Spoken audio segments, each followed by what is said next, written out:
Sah D'Simone is a meditation and spiritual teacher, an artist, best-selling author of his last book, Spiritually Sassy. He created the SAH Method, which is somatic activated healing.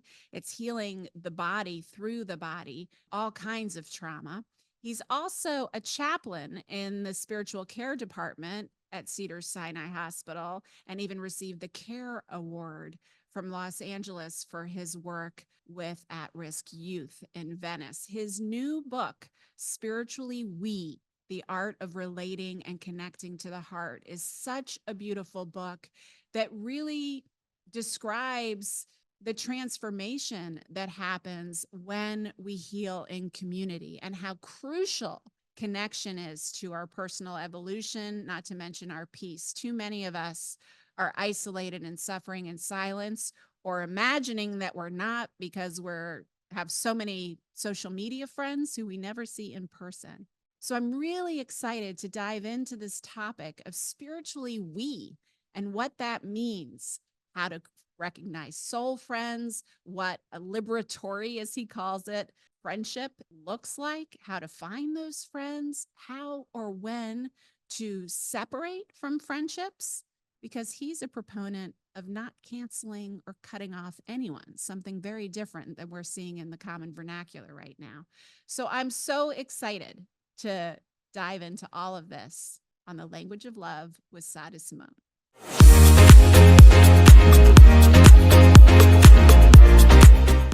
Sah D'Simone, I am so excited to talk to you. Thank you for joining us on the language of love. It's an honor, honey. I have been hearing about you for a minute. So to be here and you're excited to talk to me, it's literally the pleasure is mine. So thank you. Well, we have a mutual fan club because I think what was happening for many years, it feels like, at least for me, I was circling your orbit, you were circling mine. I've been a fan of yours for a long time. And then out of the blue, guys, he just like reaches out and is like, hey, I guess it was Maria, our mutual friend Maria. Yeah, Maria yeah. Munoz told me that I should talk to you about grief. I was like, let's go, Sah. I'm in. So we just met, and usually I don't say it out loud. I feel this often when I meet a soul aligned person, which is very relevant for our conversation today. We're going to be getting into that in a minute. But there's only been a few people. Tina, who you met when I Yeah. met you, was one of those where when I meet them and I feel the recognition, my soul feels the recognition, and then I feel deep, true love, like like what even though I don't know you, I know you. My heart Mm-hmm. knows you. Mm-hmm. And so I usually don't say it if I feel it, if I don't really know the person, but I don't even know if you noticed, but I was like, as we were leaving, I was like, I love you. I feel it too. It's beyond that, like you like my preferences or you like my Yeah, hairstyle, you like this about me or that about me.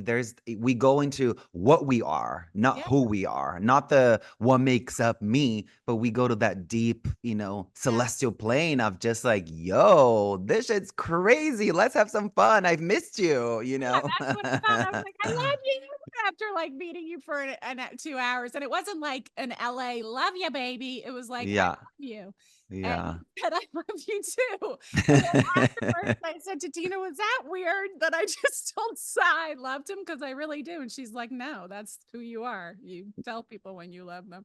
So anyway, this is Same. relevant. It's relevant to our conversation. The book, your new book, is Spiritually We, The Art of Relating and Connecting to the Heart. And it's so powerful and so needed for these times. And we're going to be getting into, I mean, I have so many questions to ask you about it and so many things tracks I want to take.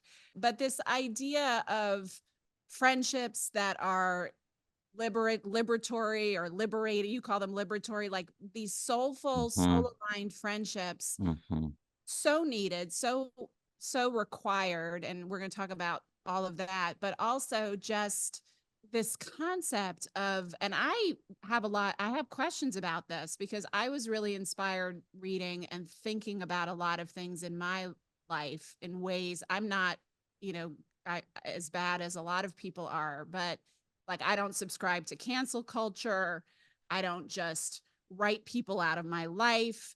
but I'm not quick. I get annoyed with all the toxic talk and narcissist talk and all of that. But one of the things that you talk about, and one of the reasons I think maybe inspired this book, is this whole idea of how, there's all of this stuff happening on social media and in the ether, and now around politics and around the Middle East and around the environment and around LGBTQIA, and like, if you don't agree with my politics and my positions, you are canceled.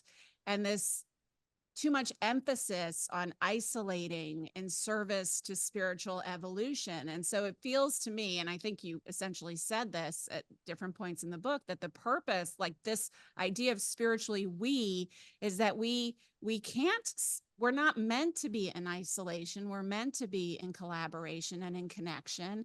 And Mhm.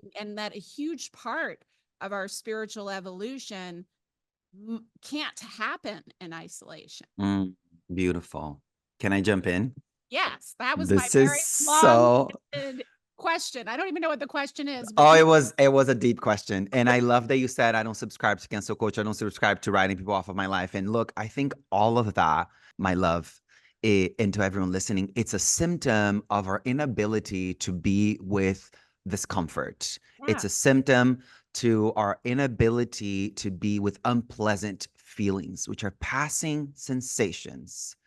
If we can simplify and get to the core of what an emotion is, a feeling is, it's a passing sensation. I think we are so driven to storify, conceptualize, pathologize our feelings. And that's what drives our desperate desire to say, away from me, please, yes, out. So this is the backbone of Buddhist somatics, I should say, or Buddhist philosophy. It's this is a big understanding within the philosophies that all the I'm going to use reductionist language now, but all the bad things that we do, from abuse to war to alcoholism to murder, I mean, you name it, all awful things that we do, all the way to online shopping and to overeating to canceling people, all of that stems from a very simple cause: our inability to be with discomfort. yeah, And if you trace all of it back, I was at a party yesterday and I was feeling really uncomfortable around a group of people that I haven't seen in a while, but I love them so deeply. Conversation kind of died out. And I was just like doing that thing of like gazing out, and I was going to start filling up the space with random things. Oh, this, oh, that. And I was like, nope, be uncomfortable. Be yeah. uncomfortable. Feel the awkwardness. And then I walked into the kitchen, had a glass of water. I said, I'm going to drink some water. If I'm still hungry after, then I am hungry because I breathe. I gave the coordinates of my mind the direction of my body. And I was in my body, I was tracking the discomfort. And I said, I'm going to drink water. I'm going to relocate myself to my body. I'm going to do the somatic coming home. So I'm not trapped in a story. They don't like me. I should leave. I'm not welcomed here. All the I don't things that fit I in. don't fit in. All the things that I would have so quickly done Yeah, to a passing feeling in my body. Literally, I would have created an entire story and written off 7 people that I want to be friends with, that I want to deepen with. So then I drink the water. I found myself back in my body, and I said, okay, cool. I'm going to have another slice with the cauliflower, cashew cheese, pizza. I'm not having dairy right now or wheat. So there was some sausage on there. So it was cauliflower pizza, cauliflower dough with cashew cheese and some sausage on it. It was delicious. I had a couple slices, then I came back out. I was in my body. All of a sudden, all the nonverbal cues that I was associating with cues that I don't belong, that they're not interested, were all gone because it was my mind making up stories based on a passing feeling. Are we tracking? This is the yeah. cue. This is the key right there. Now, are you talking about the food piece because your tendency, one of you, because this is one of mine, is when you're uncomfortable, if you're not conscious, you go to soothe with food and you didn't want to do that? A Or was it, thousand percent. because I I wasn't sure. bring a snack with me Yeah, everywhere. you do. Literally. Oh Is it, yeah, I bring a bag of nuts. I mean, I do bring a snack because I eat so particularly clean these days, because yeah, it's the way I eat ties to like a flare up or like psychological imbalances. My body's so fragile after the grief.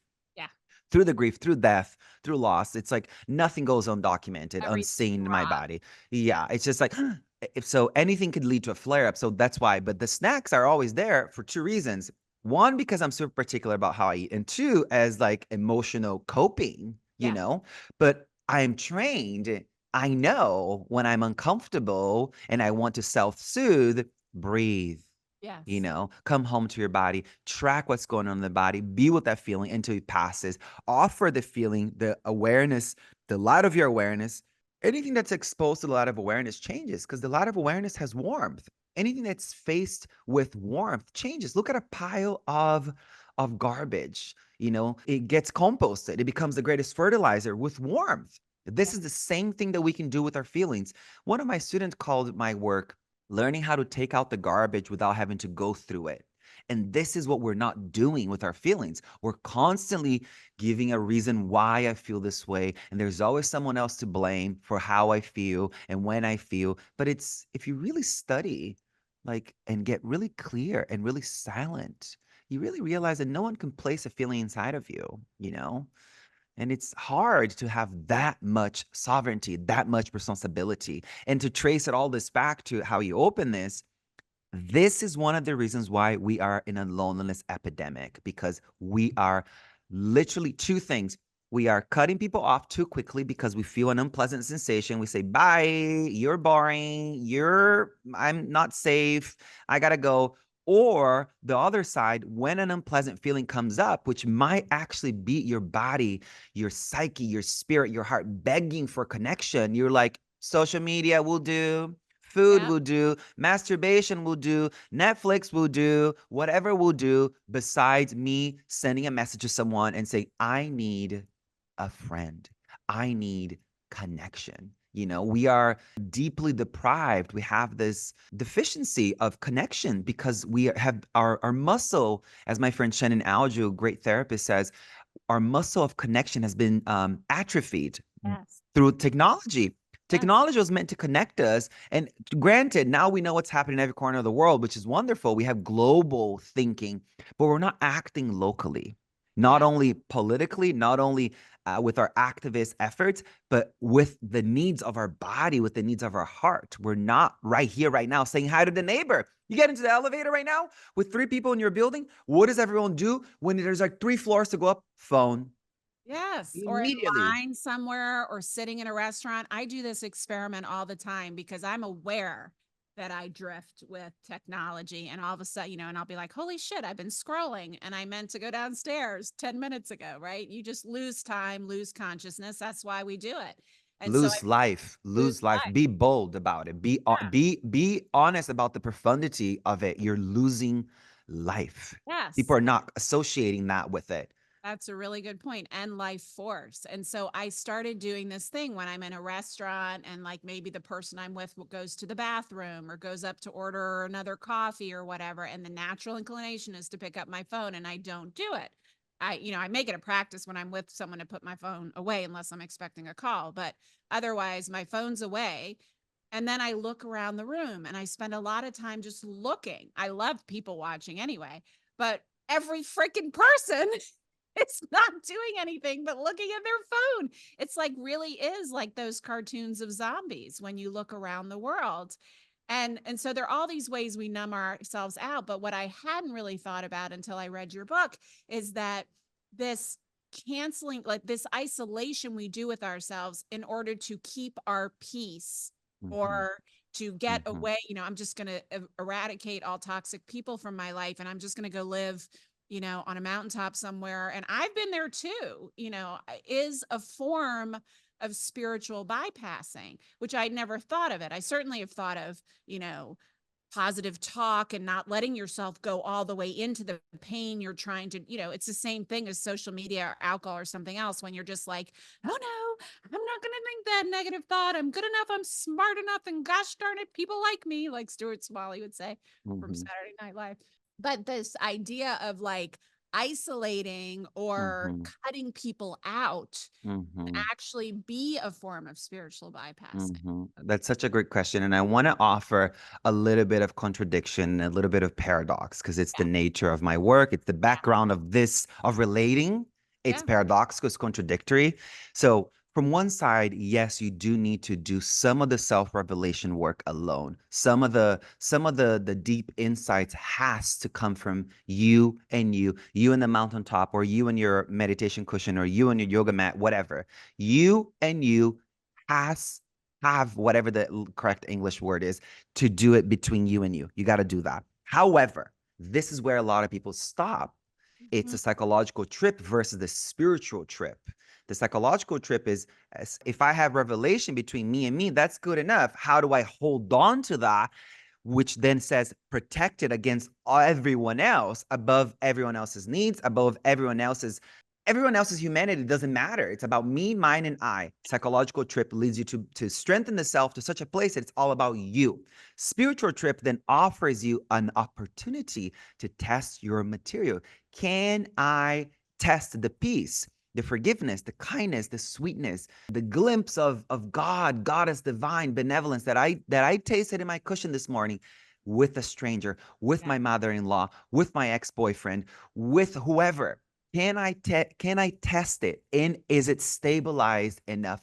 Only when it's stabilized enough, that's when you've gone from the psychological trip of me, mine, and I to the spiritual trip of like, how can this benefit us all? And That's that's the hard part to do And it. that's the practice, is being able to hold your peace and your inspiration and your enlightened moments and feelings in the presence of triggers, of those people who trigger you. But let me ask you this, because this is where my mind started going as I was trying on these concepts for myself and really challenging myself, which I always like to do for my blind spots. Two things have happened for me. One is, I haven't had friend breakups since I was in seventh grade. And I would say over the past year or two, I think because my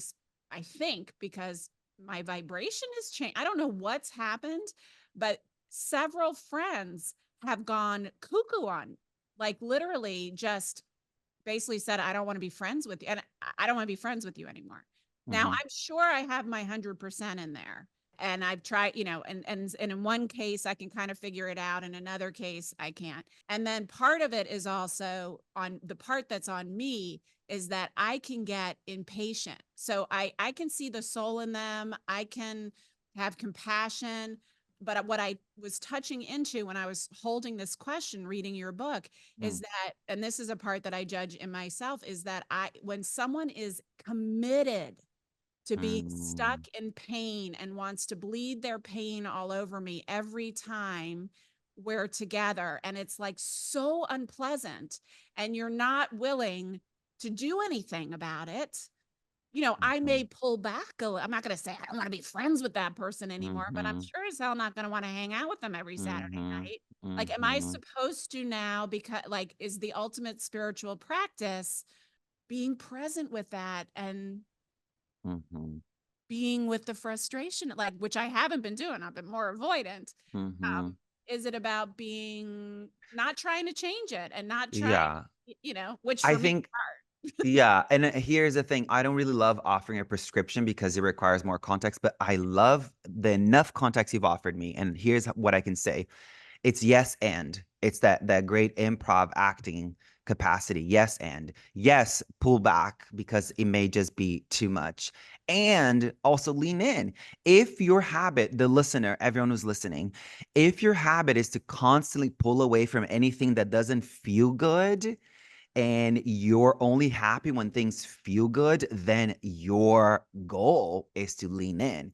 Yeah. Because if your happiness is circumstantial to only when things go your way, you've missed the plot. You're not going to be happy very often.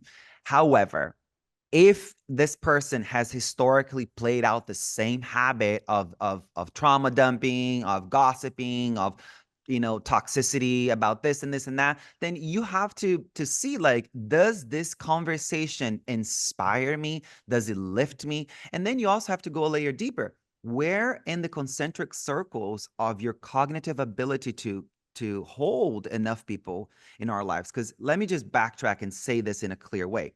The Yeah. Dunbar research, which is this incredible dude who put together this research that I quote in the book extensively, he says that we only have the cognitive ability of knowing 150 people at any given time. That's faces, personalities, names, whatever. It varies during the different seasons of life. Now, where is that person that you're hanging out every Saturday with? Is that person in the 15 or is that person in the 5? You know, let me then explain the concentric circles a little bit. So there's 150, which is the people that will go to your wedding or funeral, once in a lifetime event. Then you go to the 50. This is the people who are going to come to your 40th big birthday bash or your 60th or whatever it may be, your big sort of a thing that kind of happens once a year and people come to it, right? People that you don't really see often. Now, this is where you got to get really clear. So my prescription now to the listener and to you and to everyone who will have access to this material is to pay attention to who are the 15, because that is when it can get, that's when you can actually, like, you know, that saying, like, you are the people that you spend the time with. Yeah, this applies not only in the vernacular of a target mug, but it applies to the spiritual knowing that, you know, like, you're literally made up of your environment. Like, your inner world is part of your outer world and vice versa. So it's important for you to know if that person that's Saturday trauma dumping on a regular, is she or he, they in the 15? Because if they are, then you do have to address it. And that's when a hard conversation has Yeah. to come into the picture. Two things I tell people that I've learned in 10 years of serious spiritual practice. One, I feel connected to life. I feel connected to people. I see a homeless person outside of my fancy gym and I'm eating a bar and I'm like, thinking of throwing across the street to them because I feel them, you know? So that, like, I'm able to feel connected to all of life. Not all the time, but most of the time. Yeah. And the other thing, I can have hard conversations. I'm not Yeah. afraid. I'm not afraid. I don't hold back. So that's the offering, Yeah. to And think about it in that way. yeah, and I do the same thing in terms of, especially, you know, in this 3 years post trauma of, you know, this horrible loss, and we're going to get to grief in a minute because we share that journey. I am radically honest sometimes, and I try, you know, I try to be as gentle as I can, but sometimes, you know, people take it harshly, but that is part of a liberated friendship. That's part of having, for me at least, if I'm going to consider you my soul friend, we are contributing to each other's growth. We are letting each other in. You know, I have these conversations with my friends all the time. Like, I got triggered when you were saying that earlier, and I just want to out it. Or, you know, That, when you didn't call me back yesterday, I had a story that you didn't really want to hang out, and I just wanted to check it out with you. And so, like, my friends do that with me, but they're very used to me doing that with them. And sometimes they still, like this friend still, and she is and was in my 15, but she still didn't change. But I don't mean to focus on that. I do have one other question though, because these mhm, my peeps know this, and it's something I do carry some, I guess, shame, although shame, you know, you have a whole chapter on shame, and I know that doesn't serve us, and I'm working on accepting it. But mhm, I am estranged from my one sibling, mostly because she, I won't even say toxic, although that, you know, I don't want to disparage her. She's on her own journey, but every time I have had interaction with her, it leads to so much proactive, intentional visiting of pain on me afterwards. Like, she has so much, I don't even, I can't even guess. I could guess, but I'm not going to, all the even feelings. through the death of your son, she hasn't Yeah. softened. She actually was horrible to me after the death of my son, horrible. And that's when I cut her out of my life. So, um, and I ran into her. This is just an example. I ran into her in a garage, spoke to her for 5 minutes for the first time in 3 years, and now she's suing me. So, mm, like, every time I see her, it's like this drama, craziness happens from her side, mhm, and I'm just like gobsmacked mhm, again and again. So mhm, I have completely estranged. So I guess my question is, and it's mhm, actually brought me, you know, it makes me sad sometimes because I'm basically an orphan. Both, you know, we have mhm, a family, and I can't, you know, I can't. She has created a split with my nephew and niece. They've been told all kinds of stories, so they don't want to have a relationship with me. And I Mhm. think it would be hard with me not speaking to their mother anyway. That might put them in a position. But I guess my question is, Mhm. where do you like, is the spiritual path like, if you're going to keep being bludgeoned, where do you set the boundary on the Mhm. spirit from a spiritual path perspective? I could speak from Mhm. a psychological and whatever Mhm. practical Mhm. perspective, but from Mhm. your perspective, I'm curious. Mhm. Thanks for bringing that up. And I do have a lot to say because this is such a great example. It's kind of extreme what you're going through, but everyone has this version in their own lives, you know? Everyone has that specific experience. So, Sharon Salzberg offered me something so profound once, and she said, I'm going to tell a little story in my land and my not. But essentially, there was one of her students, and I'm paraphrasing, obviously, from having heard the story a few years ago. Sharon is a great Buddhist teacher. And she was saying that one of her students would come to her and say, I just moved into this new neighborhood and someone keeps scratching my car. And I get the car fixed. I get the scratch buffered and it's a new car. And week after week, there's a new scratch on the car. And then I decided to get a camera to see like who's scratching the car because it doesn't happen at work. It happens overnight in my house, the car parked outside. And the guy gets a camera, figures out that's the neighbor across the street and brings who he's never met before, brings this question to the great Sharon Salzberg. And Sharon says, look, what if you did a forgiveness practice from your side? What if you just said, for whatever hurt that I have done consciously or unconsciously to you in this life or all past lives, please forgive me. And truly go to that place of that you feel remorse in ways that you don't even know for.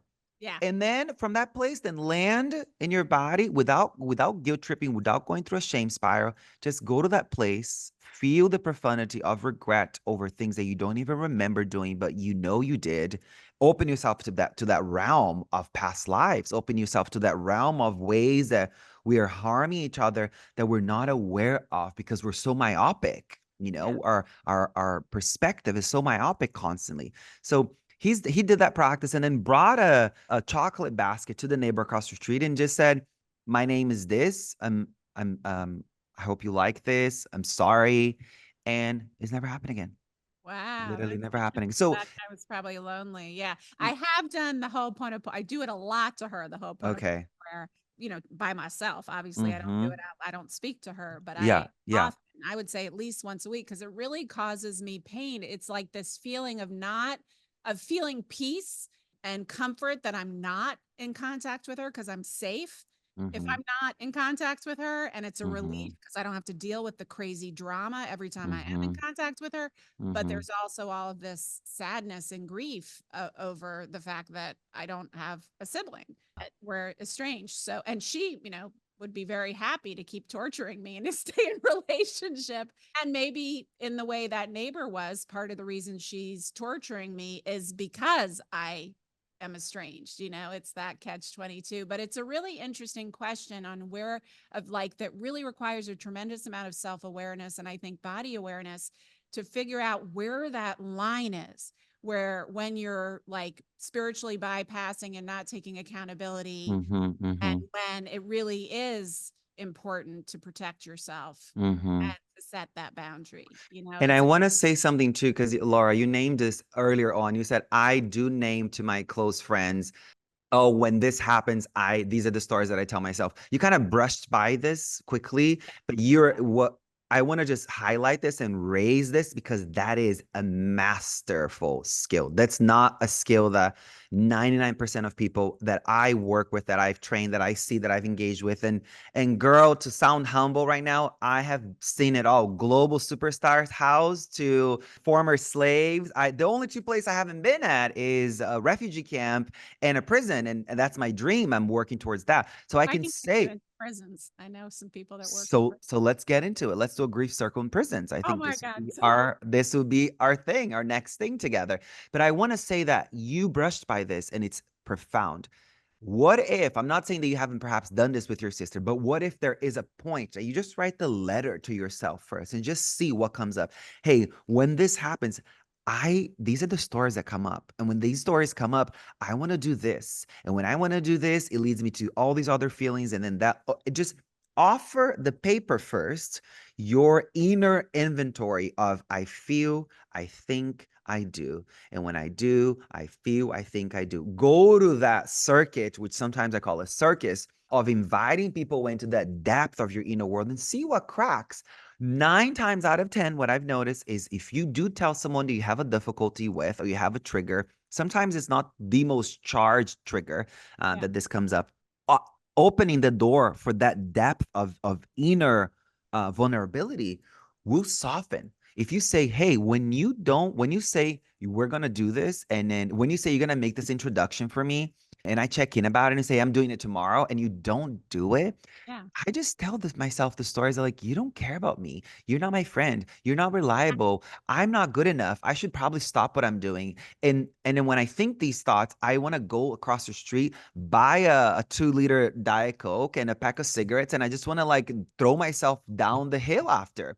Yeah. If you invite someone into that, something may soften.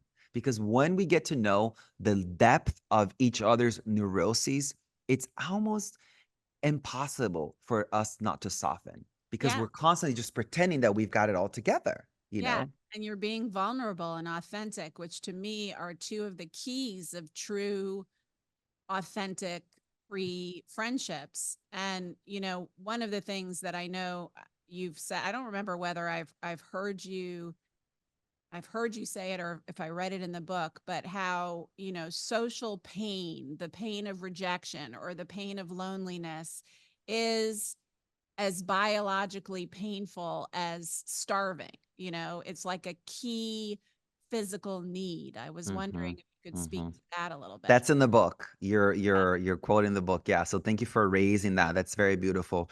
So the need for connection is strikes the body in the same way as a cue for hunger. The Yeah. only thing is we don't do something about the need for connection. We do something about the need for food. We go to the fridge, we grab a snack, an apple, whatever. And this is where we have to unlearn the habituated ways to deflect, neglect, avoid the need for connection. You know, so Yeah. the need for connection strikes in the body the same way as the need for food. One thing to keep to hold on to it, the within the where the spiritual need for friendship, the psychological need for friendship has scientific evidence to back it up. Another beautiful thing that's written in the book from talking to these amazing scientists is that social pain strikes in the body as physical pain as well. So Yeah. That's what I want to say.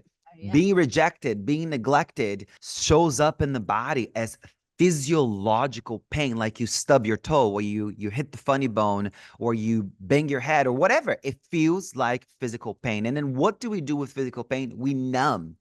So Yeah. this is why people who are chronically lonely, which is in America, research has shown like 60% of the population is lonely, don't have social support, don't have people to reach out to, don't have people who are not only for them to reach out, but people who are reaching out to them, asking, checking in. And it shows that people who are chronically lonely do have the part of the brain that's connected to addictive tendencies, and it's so easy to understand. An Yeah. addict is seeking seeking refuge away from the pain, is seeking a solution through numbing. So Yeah. same thing. If you are in pain, what are you going to do? The pain may be different. One may be because of capital T trauma or whatever it may be. The pain of loneliness shows up in the same way. So Yeah. we want to escape and numb by self-soothing. And loneliness makes the brain more susceptible where the reward system is heightened. So any little hit you get of whatever it is that self-soothes, it's like, oh my God, it feels orgasmic. So you're like, I need more of that. So we do more of that and less of like, let me make eye contact. Let me say the hard thing. Let me walk across the street without my phone. Let me walk my dog without my phone. Let me sit at the coffee shop without my phone. Let me just do things without this numbing device, Yeah. that's doing the opposite Being than at it's home supposed to. today. Yeah. I mean, I think that, and you speak in the book about this concept, which I love so much. And I do the same thing of what you call radical kindness. And you give, and I was wondering if you could speak to that for a little bit, and also some examples, because I thought you gave some beautiful examples of just like, because people cringe or don't know, because we're also now socially awkward from our social media. We speak in sound bites that don't really make sense. And so people don't really know how to, make conversation with a stranger and give a compliment in a, in a way that's going to land, or even start a conversation. And Mhm, you gave this example of saying, "How are you?" and a different way to say mhm, it. So I was wondering if you could get into that. mhm. This is such a good question, and thank you for raising that too. I was doing this podcast with this um, host who really popular podcast, and the guy was saying, so how do we give a compliment to somebody in the elevator? And I was like, am I being pranked? Like I literally was just like, what are you talking about? And he's like, no, no, no, I mean it. Like I genuinely mean it.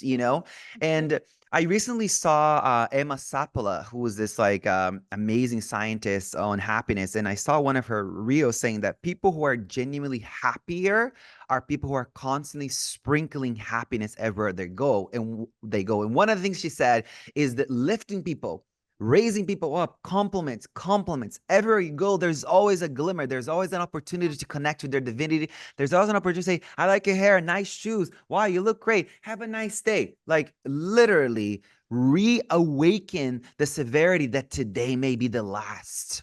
And how have you lived, from that perspective? So that's one thing to keep it in the realm. Now, the chronic hello, how are you society that we live in, it's so sick.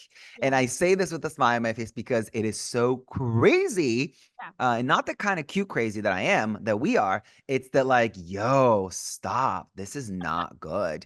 How often or anywhere we go, especially I'm speaking about American culture, not Yeah. any other culture, right? Because if you really study the habits of American culture versus other people's cultures, this specific one is not there. Oh, that's interesting. Yeah. If you look at anywhere we go, to the mechanic, to the grocery store, to the dealership, whatever it may be, wherever. I'm constantly talking about the grocery store because it's the place that I go to very often. Everyone's like, hello, how are you? How are you? How are you? I'm like, yo, you, first of all, you don't care. Second of all, you don't have the time. So No, why are you it's like creating a a culture of stick. pretending? They Yeah. don't even mean it. Yeah, And they exactly. don't, and most people, even in an actual conversation, not just at the checkout line, they'll say, "Hi, how are you?" And I sometimes say, "Do you really wanna know?" What they're gonna say. Or I'll say, "I'm not really capable of small talk, so if you wanna have a real conversation, I'm up for it." And they're like, "What? Who the fuck is this woman? I think I need to go to a different circle at the cocktail party." But yeah, so people were asking that question and not really wanting to know the answer. And we do this thing where we go say good. Yeah, You don't say that. You defer from pretending or bypassing or avoiding the honest truth of your moment. But most people just say good. yeah, What does that do to your psyche? What does that do to your perception? Like think about my friend Shannon Aljo, a great therapist, said, think about what happens in the brain with the swiping culture of dating. Like you're treating people, you're discarding them. Everything is replaceable. that's Not replaceable in yes, I guess replaceable is the right word. We're not looking to repair anything. We're not looking to deepen or create depth with anyone or anything. We're just wanting to goodbye, goodbye, yes, no, yes, no, yes, no. And that has an effect in our psyche. That's wiring us to see it all through that perspective. Same thing ties into the hello, how are you? Good. Full pretending.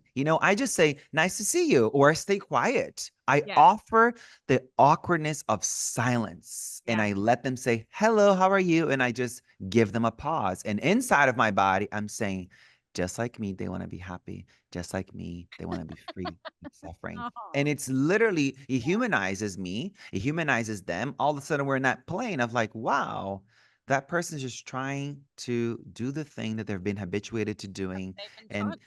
yeah, or they away from doing the thing that's like, hey, I like your hair, or That's what I wanted to ask you, because you offered these examples of like, how you doing in this crazy weather? Or I really like that shirt. Or, what was your morning like? Like, if you actually want to strike up a conversation and not just do the rote greeting of, "Hi, how are you?" Good. and keep going through the checkout line, but you actually want to meet someone somewhere and start a Mhm. conversation, got to Mhm. do more than that, right? And Mhm. so I loved those more kind of conscious questions that you could ask. And I think people need that. Like I think people really don't know how to do I that. want people to get the book and study those questions and see how they Yeah. land. And also, I think for the listener right now, the free tip is compliment people. Yeah. Get in the habit of complimenting people. Because why? It immediately creates a bridge out of me, mine, and I into we. Like a compliment benefits you because you feel good and then it lifts someone up. And that's the goal. It's to just lift each other up together. That's the gig. That's what this human gig is about. It's that simple. The Dalai Lama says helping people, the great, great Dalai Lama says, the current one I'm talking about, obviously many incarnations to make up this great saint. But he says helping other people and being kind to other people is so selfish because it benefits you. So think about that perspective. Just like name something and notice that your voice may crack, your palms may be sweaty, you may actually be dropping a sweat down your back all the way through your crack, but let it out. Even if it sounds like robotic, like I like your hair, like just say it, or like I like your bag, like say it, blur it out, and just realize that the nature of this reality is cause and effect, right? So nothing exists independently of each other or anything. And because of that, that's karma, right? In really short statement, there's always a consequence. There's always a consequence. And we're so often habituated to think of consequence as something bad, but there's a consequence to something sweet and kind to a stranger. Yeah. It may be more peace, more abundance, more kindness to you, back to you. And we're not doing it to come back to us. It's just the way these things are wired, the Yeah. way that this samsaric, as flawed as this reality is, as inherently, excuse my language, fucked up as it is, there's also, this botanist approach to it. Put a seed in the ground and water it and give enough sunlight. Something will rise. Something will be born from it. It's going to take years, right? If you've never done it, think about how often it takes to grow an apple tree. It's 6 to 10 years. So if you have never been oh, I'm so shy, I'm an introvert, all the ways that we use these terminologies to hold back from connecting, let go of all of it. All stories. You're telling yourself stories to keep yourself in the comfort zone. And I'm sorry, your comfort zone is hurting you, is keeping you lonely. This work of the spiritual path is not to create comfort, but is to make friends with this comfort, where you and I have had to learn who is our best friend right now? Grief, Yes. pain, discomfort. Like, this is the greatest teacher of all. It really is. And you and I share that. I want to get into that a little bit because I know you feel that the same way. And I came to it. I mean, I had already been doing some somatic work for years before Sammy died. And I've shared this really only in a few places, including on this show, but I haven't yet. I'm going to start telling it more publicly, but it's just been so sacred and I really needed to integrate it. But I had this profound metaphysical experience on the beach about a week after Sammy died, where I heard a voice that asked me if I wanted to live or die. It wasn't a human voice. No one else was on the beach. It was during the pandemic.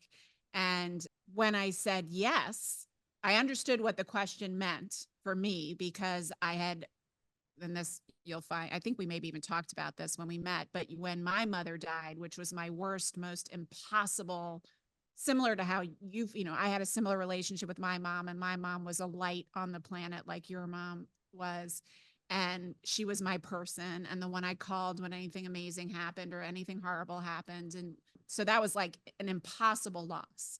And I didn't have time. I was filming a show for OWN. I was doing a radio. I just didn't have time and I didn't want to be with the pain. I didn't know how to be with the pain. And I was scared shitless of pain back then.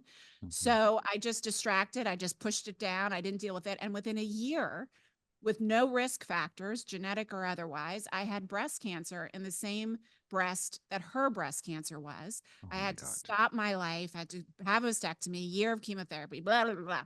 It was the best thing that ever happened to me in the end. And I almost immediately knew that what was happening, that my body was rebelling to the pain that I Mhm. wouldn't let it feel and Mhm. process. So Mhm. when that voice came, I knew what it was asking me. And I knew I could not, I wouldn't kill myself, but that I could easily die. I could Mhm, just, even if it meant just no longer living, which I meet mhm, so many grievers who are just walking non-living, you know? mhm, mhm, And so I said, yes, I want to live. And then mhm, I had this profound, like physical, I won't get into it all because I could talk about it for an hour. But what the voice then said when I said yes mm, was, then you need to go away for a week at least and spend that week going all the way into your pain, all the way to the bottom of it, which was the last freaking thing I wanted to do because I was already in more pain than I could ever imagine. And I had barely scratched the surface.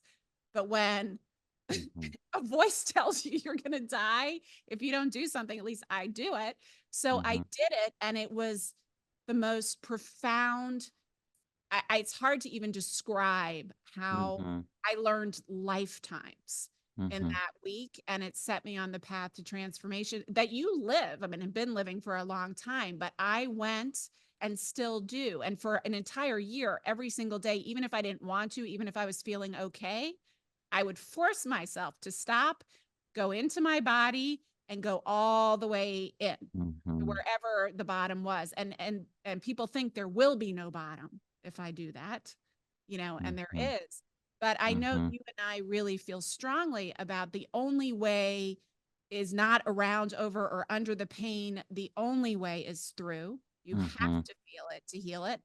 And that is how you go into the portal that mhm, will transform everything mhm. for the That better. is the greatest story, one of the greatest stories I've heard, and that is literally the greatest statement. You got to feel it to heal, and you have to go to the bottom of it too. It's well, this is the basis of my somatics understanding is that it's like unless we process what's happening as it's happening, it will leave an emotional residue. So our issues in our tissues, we've heard that, or we've also heard the body keeps the score, and it's all part of the vernacular of we're not doing these somatic checkpoints. We're not processing what's happening as it's happening. We do a great job at numbing and pushing away and pretending it doesn't happen, or it didn't happen, and then we have a diagnosis like this or a midlife crisis. And I also want to say, as I say this, I also want to offer another side to it, that there is genetic mistakes in this life, and there are plenty of strange, excuse my language, fucked up mistakes that happen. They're not tied to you not feeling your feelings. So I say this, and at the same time I also want to say that maybe 9 times out of 10, it's tied to unfelt feelings. It's tied to unprocessed. You So I know, want to offer paradox constantly yeah, to get you to feel.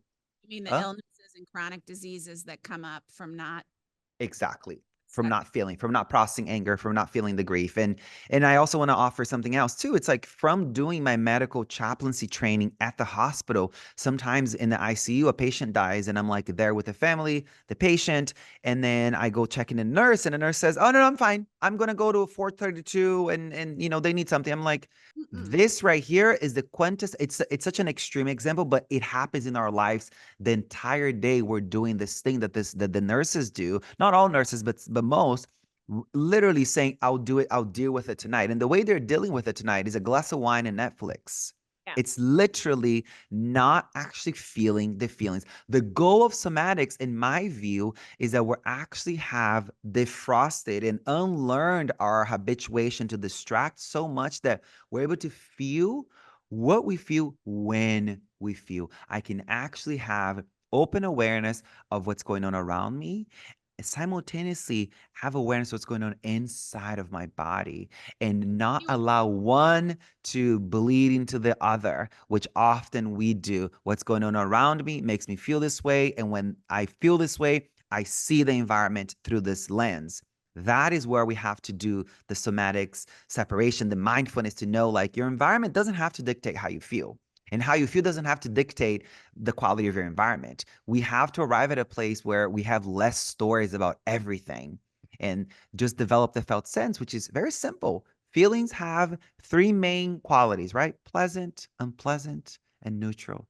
So when you're feeling, when your mind is going haywire about this or that and whatever it may be, I'm bad, I suck, this person sucks, anything that's creating tension in the mind, There's a feeling in the body that's calling for your attention. If you can have this sort of as the backbone to you starting your somatic practice, it will set you free. Okay, cool. So what do I do? Bring my awareness away from the stories into the body. Where in the body do I feel the tension? Treat it just like that, tension. Not I don't feel the rejection, the anger, the despair, the terror, the confusion. Like just where do I feel it?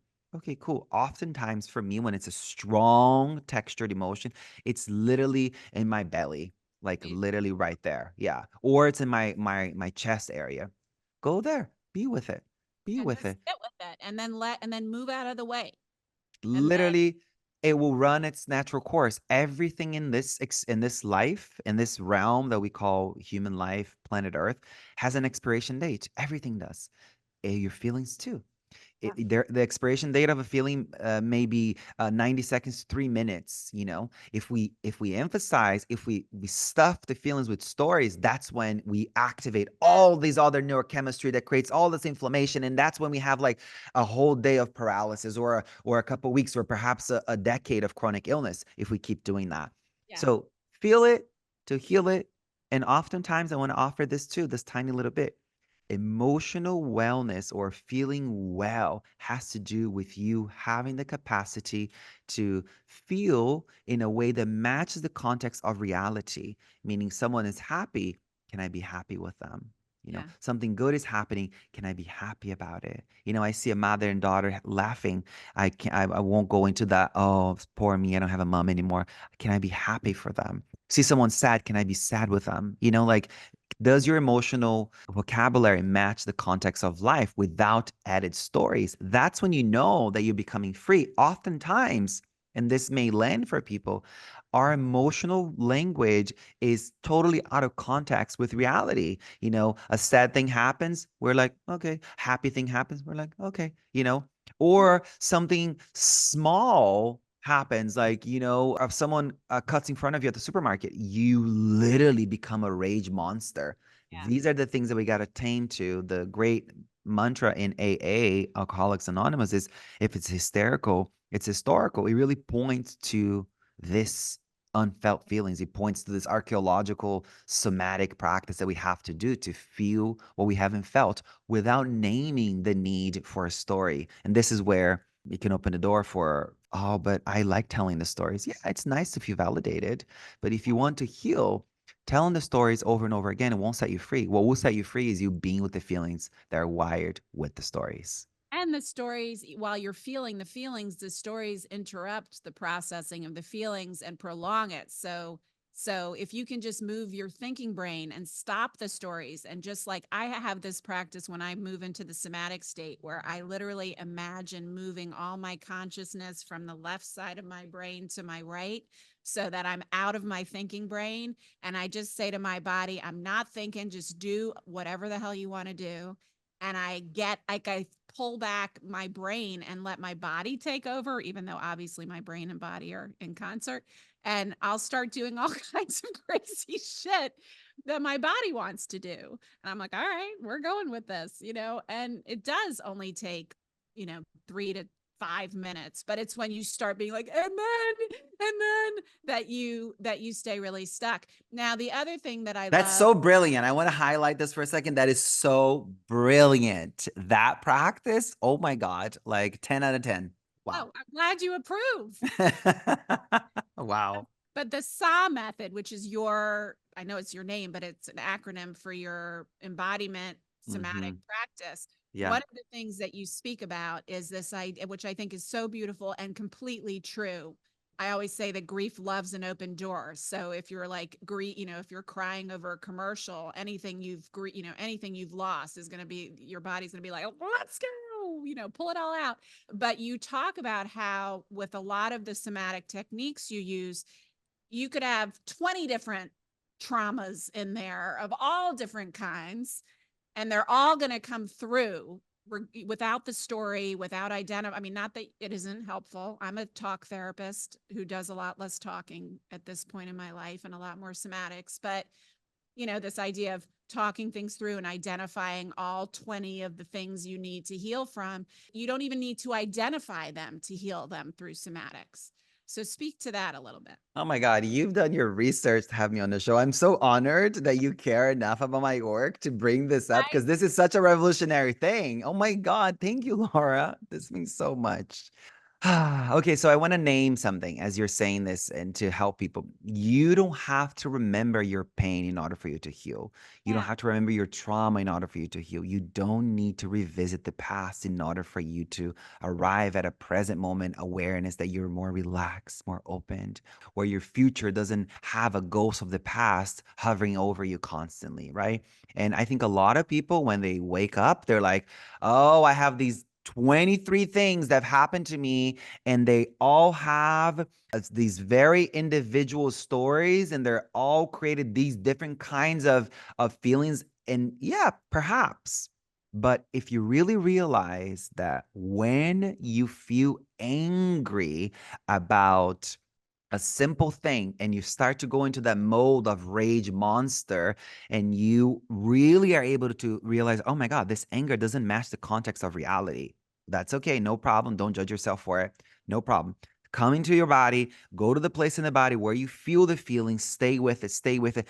As the anger, as you touch that unfelt anger, that ungrieved grief, you realize that it may actually get more intense, bigger, like more textured. If you are ready to go all the way, to use your language, to go to the bottom of it, which I love that language, it will open the door for you to feel all the ungrieved grief. It will open the door for you to feel all the unmet, unprocessed anger.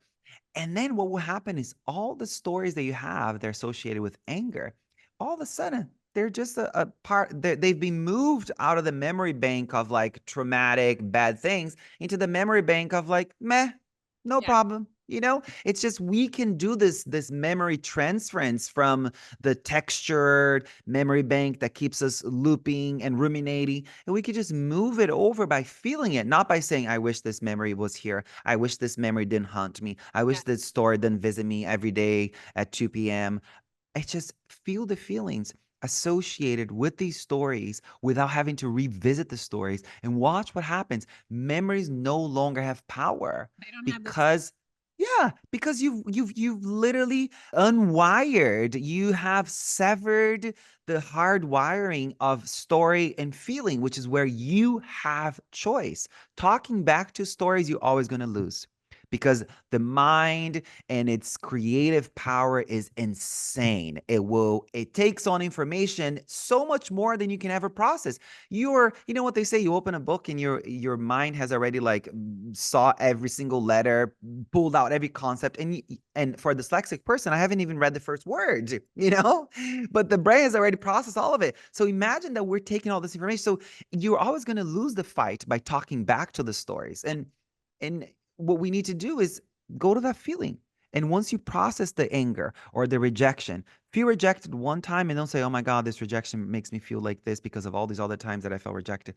You can open the door for stories and you're always going to lose. Sorry to be so blunt and simplistic about it, but it requires a reductionistic approach.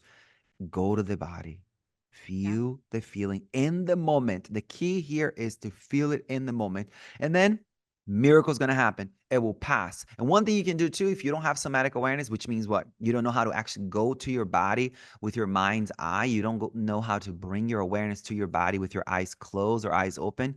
You can do one of two things. Maybe put your hand there and just be like, oh, wow, here it is. Here it is. And you can start naming it: unpleasant, unpleasant, unpleasant, unpleasant. The simplicity of the word that doesn't tie itself to a story: unpleasant, unpleasant. Say it for a couple minutes and notice what happens. You're going to realize a beautiful miracle. It's like, oh my God, I felt a feeling all the way through.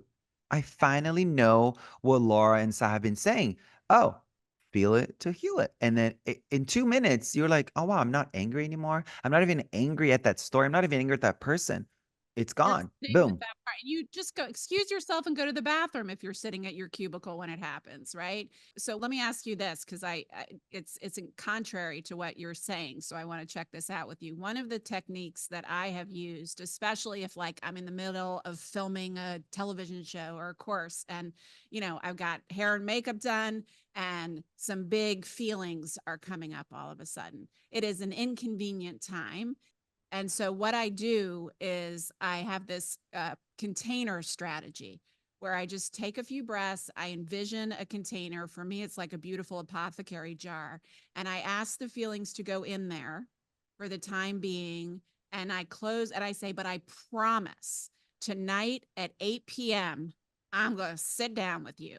But I just literally cannot do this right now. I have this Mhm. whole crew waiting for me. I have this patient I'm seeing, whatever. So, and I keep the appointment. I definitely, you can't blow off that appointment. I keep the appointment and then I do the whole thing. Now, is that something that you would say absolutely no to, or you support that? I support that, and I also wanna do the yes and thing. I wanna offer something else too. I wanna offer, an our capacity to find another feeling in the body, because it's we're how are we doing our work? You lost your son, you've lost your mother, I've lost my mother, like, what the fuck? How are we supposed to be grieving and inspired? How are we supposed to be terrified and creative? Because we're always experiencing more than what meets the eye, more than the first layer of our felt sense. So there is, yes, you may be experiencing anger or grief, and you're in the middle of a set, and there is like 12 people running around the set to get it all ready, and you're like, oh my god, cameras are rolling, cool, resource yourself. There's another area in your body that there's openness and relaxation and ease. Luis Mojica, this incredible somatics master, dear friend, speaks about this. Open the door for what else is here. My sister Sah D'Simone, incredible Buddhist teacher, also speaks to this often. What else is here? What else is here? And then you may realize that there is a place in the body. Maybe, okay, the anger may be in the belly. You may realize that in your chest and your heart area is so open and relaxed, like even to the point of like my hands feel soft and open. That's enough, like go to that place. You mean to calm your nerve, like to bring you back to focus? Yeah, exactly. The most important thing when we're experiencing tension is to stay here and say, drop the stories, be with the feeling. And then if the cameras are rolling, you gotta be on, cool. Where else? Like, what else is here? Scan your body. Okay, I realize that there's big tension in my belly. Okay, cool. Bring your awareness a little bit higher up. Go to the heart center. Maybe over there in the chest area, there's a little openness. Or maybe your whole body's hot, but the only part of your body that's cool is your hands. Go there and then operate from that place. Orient your words and your direction and your actions from that cool, relaxed place, which may only be in your hands. That's enough. Yeah, I love That's that. enough, I have to try that next time I want to start bawling on set or something. Yeah. But then also I like us doing unhinged things Oh, on I set. do. I do. I think we need more of that. I think it's like, oh my God, that news anchor had a mental breakdown and lost their career. It's like we shouldn't fire people for having a mental breakdown. We shouldn't we and this is something I want to address too in regards to the grief. I know we're coming up to on time. I don't want to whatever, but I think our American culture that gives people how many days? Like 3, 4 days after a mother dies or a son dies or whoever. It's like, this is so insane. Grief makes you insane. And we don't have language for insanity. We pathologize it. We Yes. immediately pathologize. We immediately say, okay, take these drugs, be quiet, play cool, Yep. move on. Make anyone uncomfortable. Don't, get back to work, keep busy. Time heals all wounds and just move on, sister. Literally, it couldn't be further from the truth. And time does offer some relief, but it's like with the insanity of losing a mother, a son, or someone that you deeply, deeply love, that that your world is really shaped by your relationship with them. It's really hard to keep living, It's really hard. And then we don't have I think you and I have enormous privilege to be able to take time off work, to be able to go into vacations and do this, but I heard the other day, I was in a sauna that says that like 60% of Americans don't have $600 in case of an emergency. So Wow.